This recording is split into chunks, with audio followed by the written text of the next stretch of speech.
El proceso de adaptación al cáncer, ¿por qué hablamos de adaptación a una enfermedad?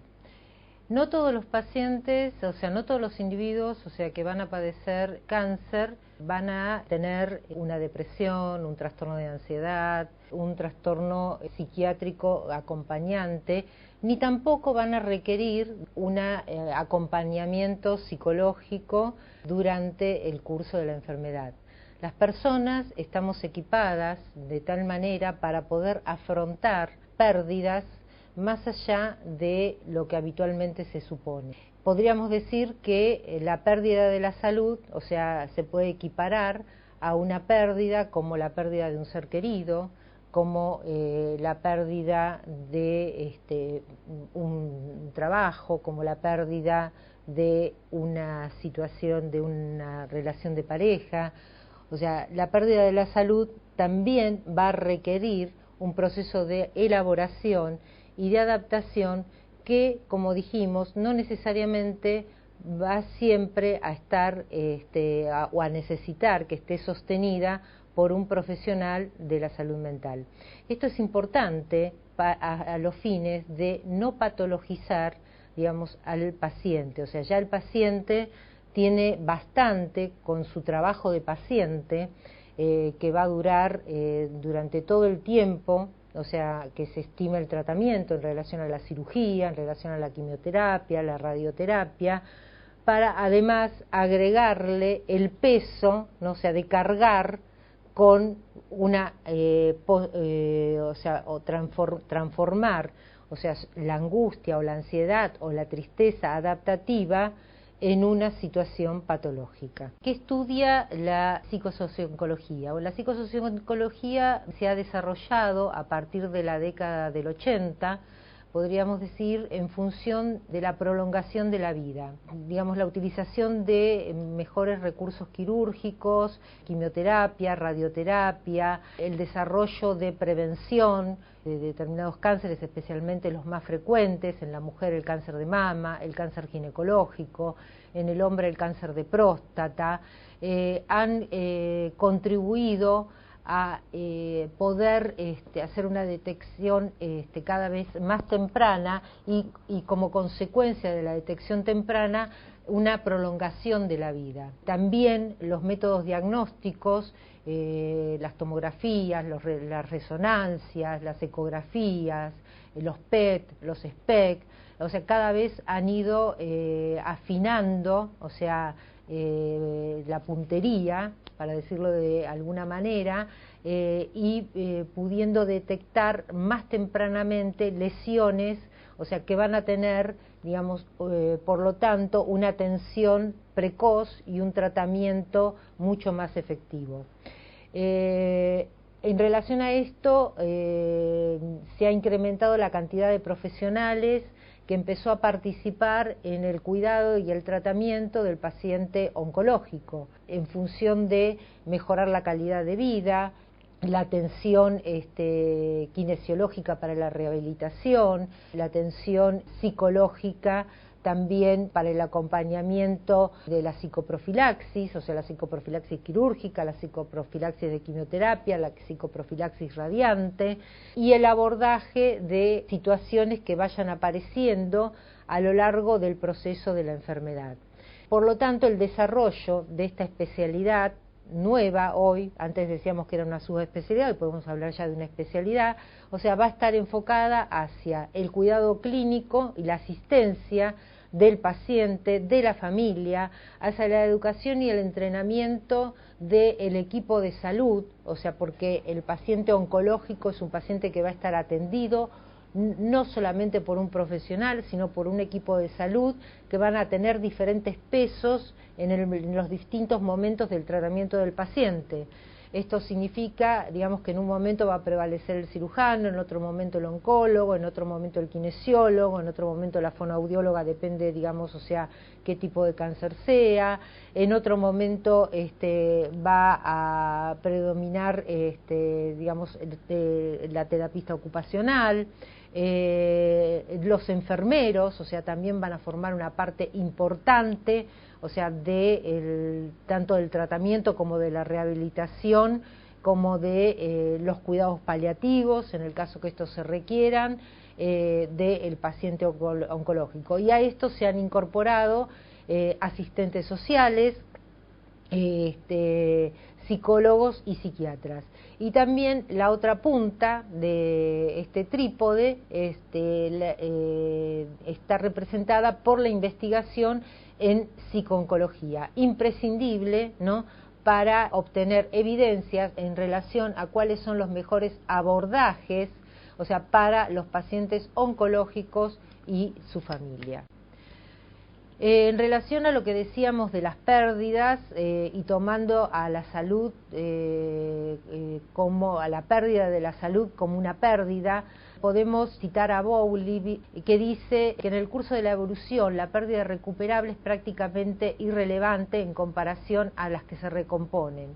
Esto va a ser el resultado del equipamiento biológico que va a responder como si todas las pérdidas fueran posibles de recuperar. Cuando hablamos del proceso de adaptación al cáncer, estamos hablando de un camino que va a emprender el paciente a quien le han dado el diagnóstico de cáncer. En realidad, no solamente este camino lo va a emprender el paciente, también lo va a emprender la familia, lo van a emprender los amigos, lo van a emprender los compañeros de trabajo, o sea, lo van a emprender todos aquellos que están relacionados en mayor o menor manera con el paciente, porque cuando a un individuo le dan el diagnóstico de cáncer, debido a la repercusión que tiene en el imaginario social, o sea, van a afectarse, digamos, o sea, va a ser afectado todo su entorno. ¿De qué hablamos cuando decimos proceso de adaptación al cáncer? En primer lugar, lo que tenemos que tener en cuenta es que una enfermedad es un evento fáctico, o sea, es un suceso. Este evento fáctico puede ser desestabilizador en diferentes momentos, en el momento del diagnóstico, en el momento de la enfermedad, en el momento del tratamiento o en el momento de los controles periódicos. Un individuo, o sea, ante esta situación va a desplegar todos los recursos necesarios, tanto defensivos como de afrontamiento, para ir resolviendo, procesando, sosteniendo, confrontando cada una de estas etapas que va a tener que atravesar. Para que, digamos, este evento, digamos, o sea, vaya a formar parte de su historia, o sea, vaya a conformar, digamos, o sea, sea una circunstancia vital con diferentes grados de significación de acuerdo al momento evolutivo que está atravesando el paciente. Cuando hablamos de momento evolutivo, hablamos ya sea de un cáncer en la infancia, en la adolescencia, en el momento en que uno está terminando una carrera universitaria, en el momento en que alguien está queriendo conformar una familia y buscando un embarazo, en el momento en que uno está criando un hijo, en el momento en que uno se dispone a emprender un nuevo proyecto porque ha llegado el momento de su jubilación y quiere realizar otras cosas. O sea, todos estos son momentos evolutivos que, además de la edad biológica del paciente, van a tener diferentes connotaciones, y la enfermedad va a irrumpir, digamos, interrumpiendo ese momento, y por lo tanto, digamos, o sea, va a generar, digamos, que este individuo deba hacer un proceso adaptativo para, digamos, acomodarse dentro de ese momento evolutivo a esa situación, para poder ser no un individuo, o sea, que es una enfermedad oncológica, sino alguien que tiene una enfermedad oncológica. Como decía Ortega y Gasset, yo soy yo y mis circunstancias son algo que me acompañan y no algo que las llevo como una bolsa de papas a cuestas. O sea que el proceso de adaptación, digamos, el cáncer como evento fáctico es un evento disruptivo, pero, digamos, este evento disruptivo, en la medida que el paciente lo pueda integrar dentro de su vida, digamos, va a pasar a ser un hecho más y va a formar parte de su historia. En eso consiste, digamos, el proceso de adaptación y el camino, o sea, que va a tener que emprender este individuo. Nadie, digamos, sigue siendo el mismo después de haber atravesado por esta enfermedad. El proceso de adaptación va a depender del procesamiento que el individuo haga de la información, los significados que el individuo y la sociedad le den al cáncer. Esto también va a depender de los antecedentes históricos, o sea, qué contacto ha tenido el paciente con la enfermedad, si ha habido otras personas en su familia que han enfermado, si hay personas que en este momento estén enfermas, cómo se tuvo que comportar él ante cuidados de un familiar, amigo, etcétera, que ha atravesado por esta enfermedad, si han fallecido personas que conoce en relación a la enfermedad, cuál es el significado de la muerte, cuál es el momento evolutivo que tenga el paciente en relación a cómo va a enfrentar esta situación de posibilidad de muerte. Si bien hoy por hoy la enfermedad oncológica, el cáncer, no es una enfermedad que conduzca a la muerte, sino que estamos hablando de una enfermedad crónica, donde un individuo puede vivir con esta enfermedad o vivir, digamos, en remisión durante muchos años con esta enfermedad, y tal vez, digamos, que su muerte sea ocasionada por otra circunstancia y no la enfermedad misma, inevitablemente la palabra cáncer se asocia a muerte. También el tema de la incapacidad, la dependencia, la desfiguración que pueda producir la enfermedad en relación a las cirugías, a la enfermedad misma, la disrupción de la relación con los otros. La disrupción de la relación con los otros está implicada en los diferentes cánones que pueden llegar a tener las personas que rodean, tanto profesionales como familiares, como amigos, como relaciones de trabajo, del significado de la enfermedad o cómo el paciente se tiene que comportar o se tiene que ver a la enfermedad. O sea, a veces, digamos, el hecho de que el paciente esté postrado en la cama después de una quimioterapia, una radioterapia, genera en los familiares, especialmente si ha sido una persona muy proactiva, una sensación de desasosiego y de pensar que esa persona está deprimida, cuando en realidad lo que está es anémica, cansada, con la astenia propia del tratamiento, y se generan situaciones de exigencia, que se levante, que se mueva, o bien que concurra, digamos, a una atención psicológica o psiquiátrica que el paciente considera que no es necesaria. Y eso genera situaciones de disrupción. Algunas emociones principales, o sea, que se van a generar durante este proceso adaptativo, y tenemos que entenderlas como que estas emociones forman parte del proceso adaptativo. La ansiedad, digamos, es una emoción que se va a manifestar frecuentemente, especialmente en los primeros momentos, o sea, los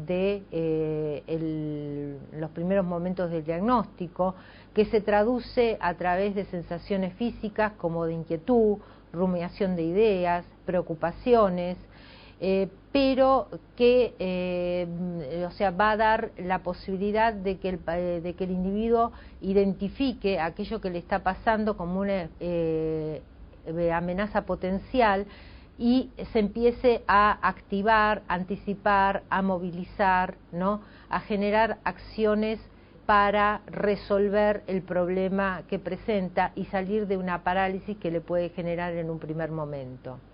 El enojo es otra emoción que también, digamos, puede resultar adaptativa en la medida que genera una reacción de enfrentamiento y lucha. La depresión también la tenemos que entender como un proceso de adaptación. Es mucho más fácil entender la ansiedad, digamos, como un proceso adaptativo.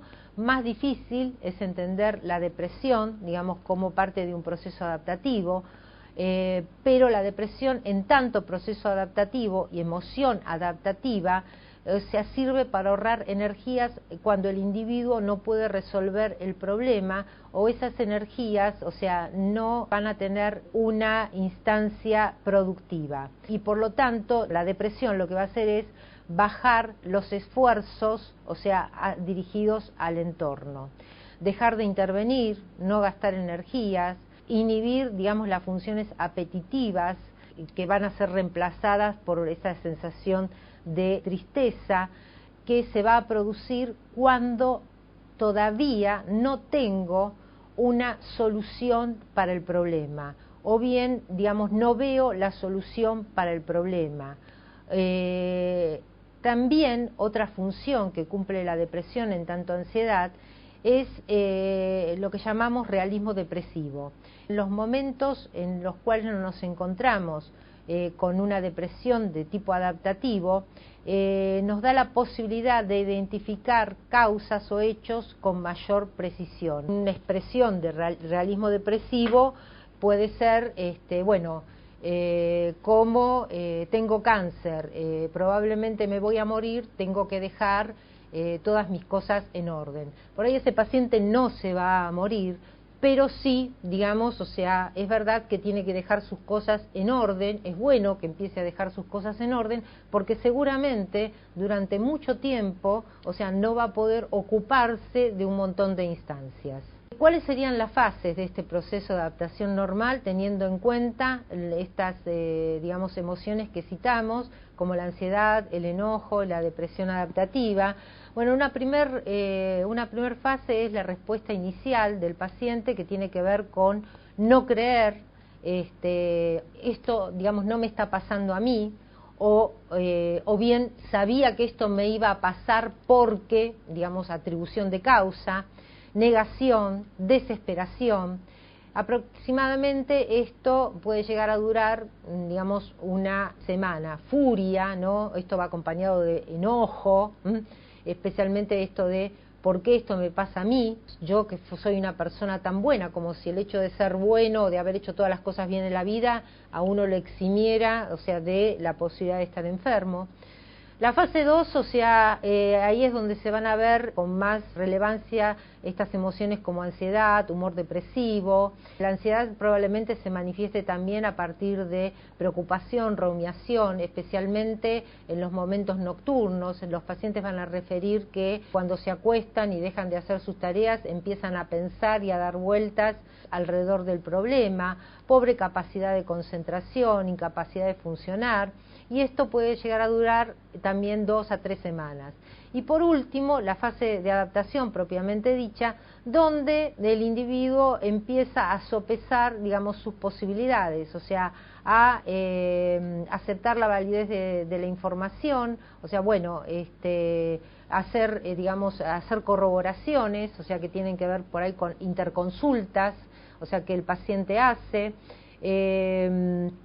para corroborar si, digamos, el diagnóstico es correcto, digamos, averiguar dónde son los mejores lugares que se pueden atender, cuáles son las opciones disponibles, y también buscar razones para ser optimista. Por ejemplo, en un cáncer de mama, o sea, si hacemos una mastectomía total y después me pongo un expansor, puedo, porque no tengo, digamos, o sea, los ganglios centinelas dieron negativo, podemos evitar la radioterapia. O bien, más allá que me dieron este diagnóstico, el doctor me dijo que en el cáncer de mama digamos, tengo receptores hormonales positivos, por lo tanto, puedo tomar tal o cual medicación, con lo cual, digamos, esto es un preventivo y es mejor que si me hubiera dado receptores hormonales negativos, etcétera, etcétera. O sea, ir buscando, ¿no?, elementos, o sea, que me pongan en una posición más favorable para poder enfrentar esta situación. Esta etapa usualmente va a durar alrededor de 2 semanas, pero va a continuar durante todo el tiempo en el cual el paciente esté atravesando por el tratamiento. A veces esta etapa puede o no ser exitosa. El tema de no ser exitosa tiene que ver con acontecimientos que puedan ocurrir durante el tratamiento, pobre contención social, pobre apoyo social, aparición de alguna metástasis inesperada, o sea, cuestiones, o sea, o complicaciones, o sea, que van apareciendo, que van minando la posibilidad adaptativa.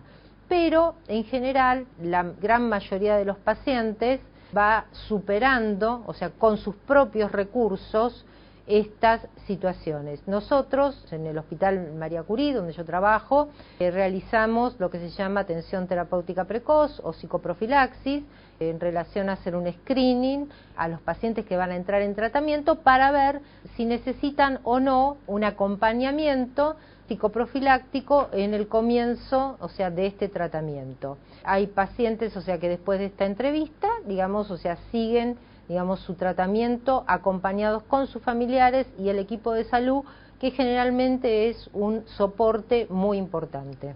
¿Cuáles son los factores que van a determinar el ajuste psicológico del paciente? Bueno, habíamos dicho antes derivados del paciente, derivados de la sociedad, pero también derivados de la propia enfermedad. Derivados de la sociedad, uno de ellos puede ser discusión abierta sobre el diagnóstico revelado versus no revelado, o sea, aquellos pacientes en los cuales los familiares no quieren que se les revele el diagnóstico porque dicen que se va a poner mal, porque se va a deprimir, porque especialmente en relación a las personas mayores, ¿no? O sea, porque no va a poder afrontar la situación, entonces desean ocultarle la información al paciente. Tenemos que saber, digamos, que el derecho a la información, además de ser un derecho per se, también hoy por hoy es un derecho que está legislado y reglamentado. Todos tenemos derechos a ser informados y en todo caso, si no queremos recibir la información, también tenemos derecho a negarlo, pero esto, digamos, o sea, tiene que ser verbalizado. O sea, nosotros podemos derivar la información que no queremos saber en alguien, lo cual, digamos, tiene que quedar debidamente por escrito, que tiene que ver con el tema de los consentimientos y el consentimiento informado. Otras cuestiones derivadas de la sociedad es el conocimiento de opciones de tratamiento, pronóstico, participación al mismo nivel, creencias populares, por ejemplo, el estrés causa cáncer, el tema de opciones de tratamiento con terapias alternativas, por ejemplo, hoy que está muy en boga el tema de la marihuana y el aceite, usar aceite de cannabis, o sea, porque te va a mejorar el cáncer, te va a mejorar el dolor, el tema de ir a ver a fulano que hace imposición de manos y va a contribuir a sanar la enfermedad. Bueno, hay un montón de cuestiones, o sea, que van a empezar a dar vueltas alrededor del paciente. Mi vecina tuvo cáncer y fue a este lugar y acá le dieron tal cosa y se empezó a sentir mejor o la enfermedad desapareció. Todos empiezan a opinar, o sea, en general el entorno del paciente empieza a emitir diferentes tipos de opiniones que pueden confundir al paciente y apartarlo de los tratamientos que en la actualidad tienen evidencia. Los derivados del paciente tienen que ver con la capacidad de afrontamiento. El afrontamiento, o sea, está relacionado con las conductas, o sea, que el paciente va a desarrollar para bajar el grado de ansiedad. Por ejemplo, digamos, la capacidad de afrontamiento puede estar dirigida a la emoción, puede estar dirigida a la conducta. Una conducta de afrontamiento puede tener que ver con hacerse una peluca antes de que se le caiga todo el pelo cuando va a hacer la quimioterapia, o cortarse, digamos, el pelo muy corto antes de que empiece a caer el pelo, para evitar la ansiedad y la angustia que esto le puede llegar a generar. El tema de la madurez emocional, el tema de el apoyo espiritual. Apoyo espiritual no significa creencias religiosas, o sea, la espiritualidad es una capacidad de afrontamiento que puede estar relacionada con actividades que lo hacen sentir bien al paciente, pero no necesariamente, digamos, son religiosas. Si bien la religiosidad, que no es lo mismo que la espiritualidad, puede contribuir a acompañar favorablemente a aquellos pacientes que están padeciendo la enfermedad, especialmente aquellos pacientes que forman parte de grupos, ¿no? O sea, que acompañan. El momento evolutivo, como habíamos dicho, y la restricción de posibles objetivos que pueda haberse planteado el paciente en los momentos evolutivos. Derivados del paciente también son las situaciones interpersonales, o sea, cuál es el grado de apoyo social percibido, o sea, que tiene el paciente. El apoyo social, fundamentalmente en los pacientes oncológicos, especialmente en el momento del diagnóstico y el tratamiento, están constituidos por dos pivotes fundamentales, que es la pareja y el profesional que lo atiende. Estos dos pivotes conforman el mayor soporte social, o sea, que puede recibir el paciente. El resto es accesorio, ¿no? La pareja, en el caso de que el paciente tenga pareja, o sea, si no, digamos, alguna otra persona significativa. Y el profesional es muy importante como, digamos, o sea, parte del apoyo social. En relación a los factores derivados del cáncer, bueno, acá, digamos, el estadio del tumor, el tipo de tumor, si este produce dolor, no produce dolor, si produce deformidades, qué tipo, cuáles van a ser las secuelas, si va a haber alguna, digamos, alteración funcional, si va a haber mutilaciones o no, qué, digamos, significado tienen para el paciente estas mutilaciones, digamos, por ejemplo, digamos, un paciente con sarcoma en un dedo del pie, digamos, operable, que no requería mayor tipo de tratamiento, pero que debía sufrir una amputación, que no le iba a impedir caminar, que no le iba a generar ninguna secuela en el caminar, puede ser algo que uno diga no necesariamente tiene que tener ninguna implicancia traumatogénica. Sin embargo, en el paciente en cuestión era bailarín y por lo tanto después de esta operación no iba a poder volver a bailar, por lo cual el tema del ajuste psicológico estaba minado, ¿no? O sea, por el tipo de operación, si bien no había un riesgo de vida, sí había un cambio en el guión de vida que se había planteado este paciente hacia ese momento. Habíamos dicho que la enfermedad, o sea, debía ser vista como un evento, o sea, un evento fáctico. Un evento fáctico es cualquier cosa de la vida cotidiana que nos pase, o sea, casarse, divorciarse, tener un hijo, empezar la universidad, hacer un viaje, etcétera. Este evento fáctico, o sea, puede ser que siempre es externo, puede ser desestabilizante, pero no necesariamente tener un valor traumatogénico, o sea, nos puede mover el piso, pero no necesariamente generar un trauma.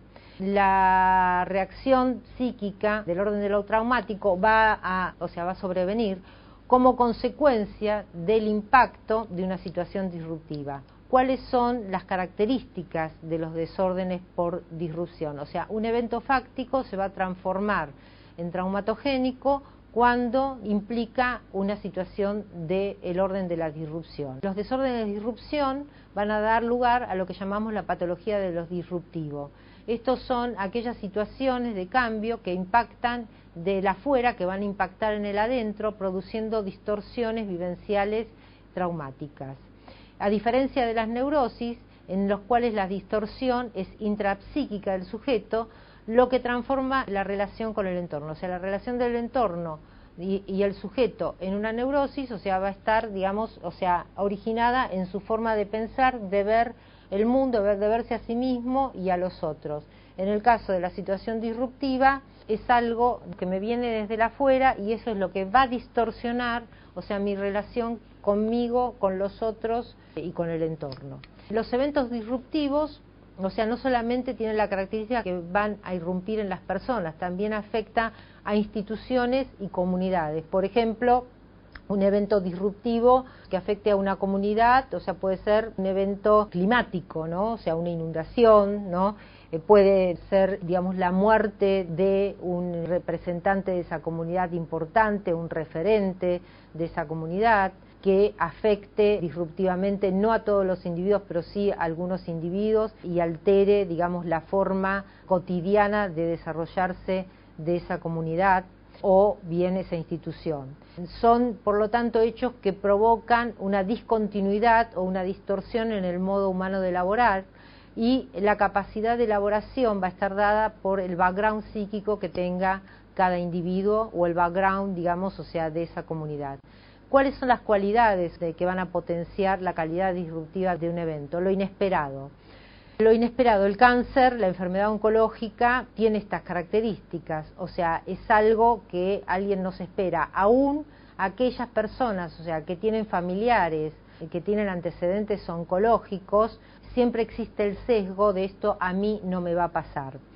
Irrumpir en el modo normal y habitual e indispensable para nuestra existencia. O sea, alguien que, por ejemplo, una madre de familia que se enferma de cáncer y tiene hijos chicos, o sea, va a tener que dejar sus funciones para abocarse a el tratamiento que no le va a permitir ejercer un montón de funciones maternas y va a alterar no solamente el proceso normal y habitual, o sea, de funcionamiento en lo personal, sino también de toda esa familia.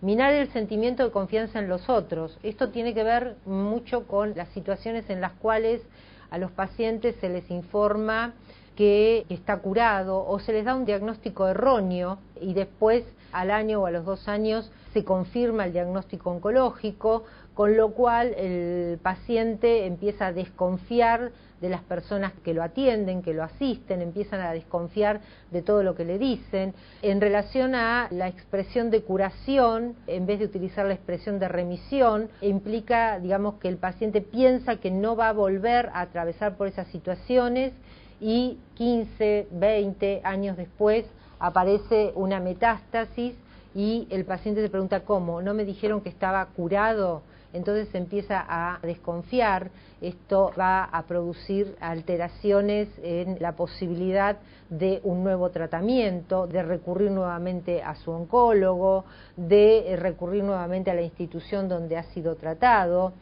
Tener rasgos novedosos o no codificables ni interpretables. En realidad esto tiene que ver, bueno, con el por qué a mí, cómo a mí me pasa esto, ¿no? O sea, acá muchas veces el paciente lo que hace es recurre en función de esto a hacer atribuciones de causa para tratar de darle un sentido a esto que no puede nombrar o identificar.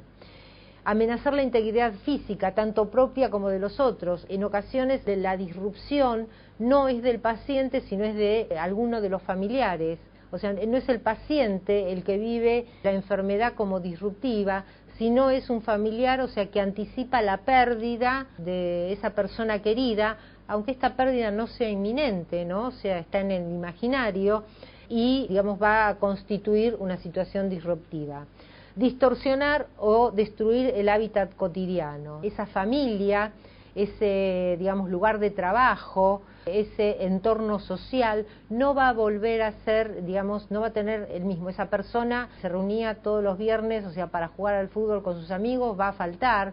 Esa persona que era gerente, digamos, de su oficina, no va a estar más por un año. Todo eso, digamos, va a destruir el hábitat cotidiano. En relación a lo disruptivo tenemos 2 características. Uno, digamos, que tiene que ver con la vivencia traumática y otro con la vivencia estresante. La vivencia estresante es la situación en la cual la respuesta de distorsión, o sea, somete al sujeto a una presión máxima, pero no logra romper sus defensas y sus mecanismos de afrontamiento. O sea, no produce un corte, ¿no?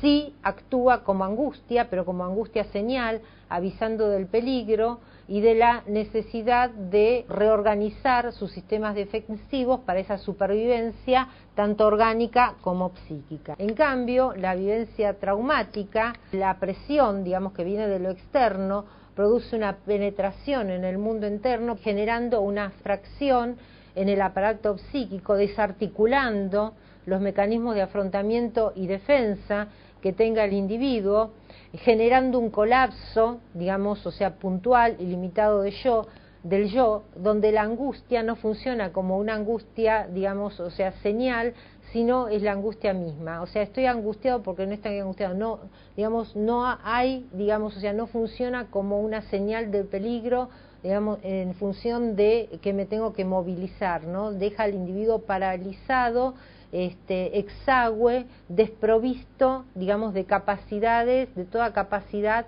para, digamos, poder salir adelante o pedir ayuda. Y las defensas se reorganizan a posteriori en forma probablemente de alguna expresión de trastorno en su salud mental. ¿Cuáles son los predictores de pobre afrontamiento del paciente con cáncer. Los predictores de pobre afrontamiento en el paciente con cáncer están relacionados con aislamiento social, ya sea el aislamiento social porque son personas, o sea, particularmente aisladas, o personas que han quedado solas, o sea, por ejemplo, adultos mayores, donde en los últimos tiempos han fallecido, o sea, falleció su cónyuge, fallecieron sus hermanos, fallecieron amigos, y aun cuando queden sus hijos o nietos, se encuentran en situaciones de aislamiento porque no tienen pares con los cuales compartir el momento y además arrastran pérdidas. Bajo nivel socioeconómico, abuso de alcohol y drogas o antecedentes de abuso de alcohol y drogas, historias psiquiátricas previas, experiencias previas con cáncer que fueron en sí traumáticas, o sea, no necesariamente el haber tenido un familiar o tener un familiar que esté atravesando la enfermedad implica una situación traumática. Esto también hay personas que dicen, bueno, ya sé cómo afrontar todo esto porque acompañé a mi madre o acompañé a mi hermana en este proceso, con lo cual estoy preparada o más preparada o mejor preparada para esto y mi familia también, ¿no? En cambio, digamos, hay otras personas que han tenido, digamos, experiencias de gran sufrimiento, donde han visto al otro en situaciones de sufrimiento extremo, especialmente madres, o sea, que han tenido que acompañar a sus hijos pequeños, o sea, por procesos oncológicos, ¿no? En general, las madres de los chicos que han padecido procesos oncológicos son una población que tienen un alto índice de trastorno de estrés postraumático. Inflexibilidad y rigidez en el afrontamiento, tener una filosofía pesimista de la vida o bien también, digamos, tener una característica de personalidad con un de tipo de neuroticismo negativo, afectividad negativa, ausencia de sistema de valores o creencias, o sea, digamos, personalidades con aspectos o rasgos de cinismo importantes, y obligaciones múltiples. En el caso de obligaciones múltiples, especialmente en las mujeres, o sea, multiocupadas, ¿no? O sea, que trabajan, se tienen que ocupar de la familia, se tienen que ocupar de los padres que están viejos, se tienen que ocupar de los padres del marido porque también están ancianos, se tienen que ocupar de cuidar al hijo, de la hija o del hijo que se divorció, y además, o sea, tienen que ocuparse de sí mismas porque le han diagnosticado la enfermedad. ¿Cuáles son las consecuencias psicosociales en los sobrevivientes? Después de atravesar toda esta fase de enfermedad, viene el momento, digamos, o sea, el periodo de la sobrevivencia. Habíamos dicho al principio de esta charla, o sea, que nadie es el mismo después de atravesar por esta situación de esta enfermedad o haber, digamos, destinado prácticamente un año de su vida o 2 años de su vida a haber trabajado de paciente. Entonces, uno de los efectos es muchas veces apreciar, digamos, más la vida. Recuerdo una paciente que decía, me tuve que enfermar, o sea, para aprender a vivir. En otras ocasiones, o sea, trastornos psiquiátricos mayores que son comunes, o sea, los pacientes oncológicos tienen una incidencia de hasta el 40% de trastornos depresivos por sobre el 9% de la población general, 3 veces más trastornos depresivos que la población general y 2 veces más trastornos depresivos que la población con enfermedades clínicas general, distrés psicológicos sutiles, problemas, trastornos cognitivos, o sea, a raíz de lo que se llama el Chermobrain, o sea, como consecuencia de la quimioterapia o también de la radioterapia en el caso que haya sido radioterapia, digamos, a nivel cerebral. Ansiedad, digamos, acerca de la recurrencia de la enfermedad y la posibilidad inminente de muerte. Sensación de vulnerabilidad, sensación, o sea, de que no controlo todo. En relación al tema del control, muchas veces la expresión de cualquier cosa me quito la vida, o si esto se agrava me quito la vida, no es sinónimo de depresión, sino que es sinónimo de yo sigo controlando algo, o sea, mi vida la controlo yo. Acá hay que hacer siempre diagnóstico diferencial entre, o sea, la situación de depresión o esta situación de la necesidad de controlar, algo por lo menos voy a controlar. También ansiedad anticipatoria en relación a, digamos, a que se forman reflejos condicionados que pueden producir vómitos anticipatorios, que son desencadenados, o náuseas anticipatorias, que son desencadenadas por olores, sabores, problemas a nivel de la sexualidad múltiples, ya sea por la enfermedad misma que ha afectado a la función sexual, por los tratamientos, o sea, hormonales, que pueden afectar a la función y al deseo sexual, o bien directamente porque en el transcurso, digamos, de la enfermedad se produjeron situaciones de distanciamiento en la pareja que obviamente, digamos, alteran la función sexual, sentirse menos atractivo, tener miedo a enfrentar nuevamente la vida sexual,